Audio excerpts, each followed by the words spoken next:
This is a short addendum to the Kali Linux Live USB setup. Here's the screen that you'll see when you boot into the Kali Linux Live USB, and you'll notice that it doesn't show Kali directly, it shows System Tools. And if you drop down and select this before the time is up, you have about 30 seconds to select System Tools. You'll see Kali Linux listed next, and you should use your down arrow key and select Kali Linux. And then on the following screen, I want you to notice that there are two options, several options for use, but the third one is the one you're going to use when you're conducting forensic activities. You'll see in a minute that Kali has all sorts of cybersecurity tools that are designed for hacking and to test for vulnerabilities, but forensics in particular puts the USB in a mode where no files can be saved to the Kali USB Live thumb drive directly, and that's actually good because it means that your Kali will not become corrupt while you're using the forensic tools. Later on, you can use, after you've done initial forensics, you can select USB with persistence or encrypted persistence.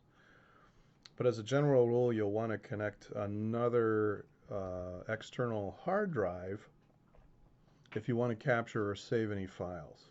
That's just important to understand. Once you select the Forensic Edition, you'll see all sorts of commands scroll past the screen. It's almost scary, but this happens very quickly, and that's normal. When you first come into the Kali screen, actually no login and password is required with the USB Live distribution. It just opens up and you'll see this screen. In the upper left corner there's a small dragon icon, and as you click that you'll see a whole variety of different tools. There's one for exploitation, for wireless attacks, password attacks, database assessment for SQL exploits, SQL injection, all sorts of things. Preemptive. Prior to an attack, you can gather information on a series of targets. You can analyze vulnerabilities.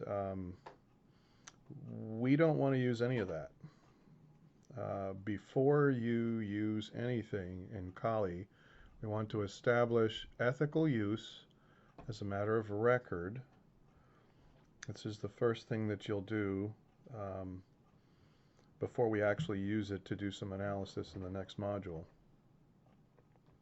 And you'll avoid use of these other tools for the rest of this course, and instead we'll focus on the forensic options. When you click on forensics, you'll see listed another directory for forensic carving tools, forensic imaging tools, PDF forensics, sleuth, the sleuth kit suite.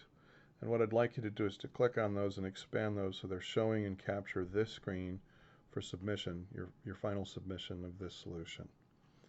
That's all we have for the supplement of our Kali Live USB creation.